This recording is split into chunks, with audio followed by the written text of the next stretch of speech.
Good morning, students. Again, I welcome you for the video session for the topic related to quality management systems. So here we'll be talking about how this ISO and how we are maintaining the quality standards in the organization and how the customers are really satisfied because of these specifications. Like that and all we'll be talking in this slide. In this video we'll be talking. So according to ISO, the quality systems or the organizational structures, responsibilities, procedures, processes, and resources for implementing quality management. Okay, this is what according to ISO, where we can talk about either the structure, the responsibilities taken by the employees, then what are all the procedures they are doing in the organization, processes, and resources for implementing quality management in the organization. So what is actually really ISO means? It is first no ISO. It was first introduced. It was taken in the country Switzerland in the year 1946 in a place called Geneva. And actually, in that first thing, no, more than 150 countries, of more than 150 countries, they talked about association of national standard bodies. So they formed like that to maintain the quality systems. And ISO is a specialized agency for standardization. If you want to have particular standardization, so ISO will be coming into picture. The main objective is coordination and unification of international standards. And the Bureau of Indian Standard is actually the national standard policy which is followed in India. And next one, no, that is what mainly represented by ISO.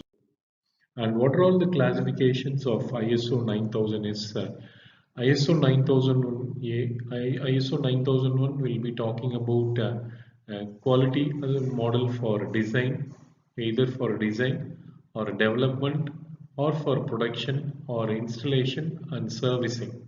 Okay, like this only they will be talking about. ISO 9002 will be talking about the only for model for production and installation. That is actually we can talk about IS 14002, and ISO 9003 will be talking about the final inspection and testing, and ISO 9004 will be talking about the guidance for quality management system standards.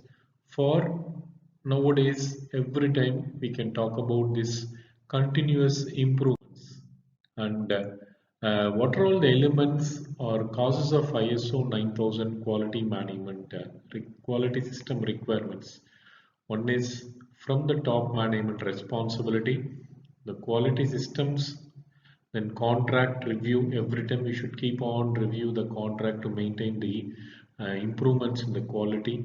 Then design control, then main thing about documentation, then purchasing, then purchaser supplied products, then product identification and traceability, process control, and main thing here the 10th point is inspection and testing. So we should keep on go for inspection and testing every time.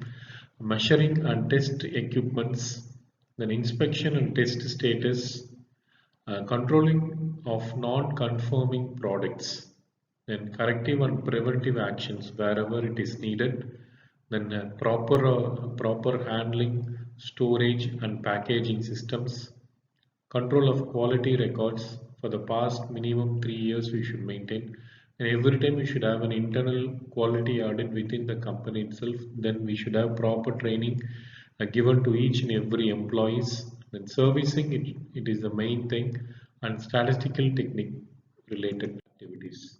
So implementation of quality system is it should come from top management. Then appointing the top management should appoint management representative, and they should create lots of awareness in the organization. And for this they'll be appointing a separate implementation team, and for that team they'll be giving training, and after getting training the time schedule will be fixed at what time our quality implementation schedule can be implemented in our organization, and we should properly select who all will be the element owners, and we should always have the present review system, and we should write the documents and try to install the new system.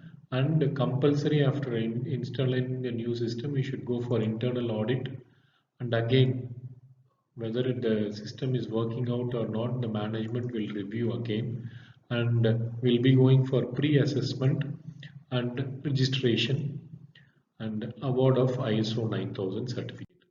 So these are all the things it is needed for that particular ISO process certification. So what are all the documents to be prepared? One is Quality Policy Council, and second one is Quality System Procedures, and then we'll be going for work instructions, and we'll be going for records, formats or forms. So these are all the things, 4 points it should be needed for everything.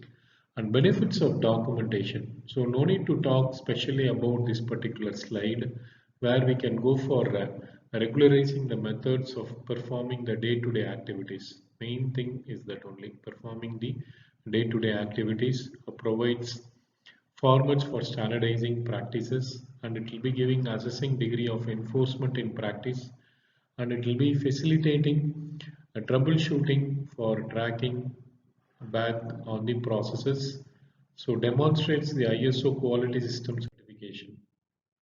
And here in the quality audit, quality auditing, they'll be talking about systematic and independent examination whether quality activities and related results comply with what we have fixed, that is planned arrangements, and whether these arrangements are properly implemented very much effectively in the organization, and whether it is suitable to achieve our objectives. Like that they'll be forming.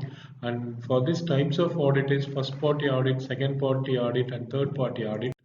And in objectives of quality audit, they'll be maintaining the actual performance, confirming the documented quality management system, and wherever corrective action is needed, they'll be trying to implement it and to identify the deficiencies, follow up on non-compliance items from previous audits. From previous audits, any problem, they'll be following it up, and they'll be providing continuous improvement in the system through feedback management, and cause the auditee to think about the process that by encouraging possible improvements.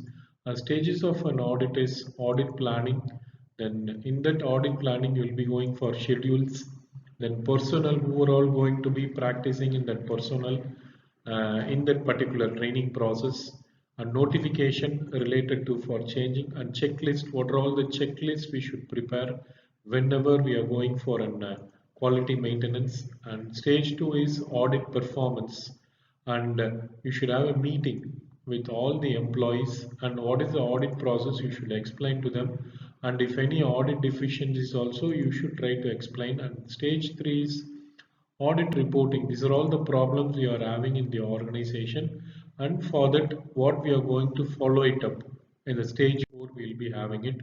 And TQM implementation in manufacturing industry, it should be first thing we should have commitment from employees, quality improvement culture, then continuous improvement is needed in the process, compulsorily cooperation or coordination is needed from employees, then focus what really the customer is really looking for, and effective control shall be laid down to implement the TQM in manufacturing industries. These are all the things is needed for any organization to be implemented to maintain TQM. Thank you, students.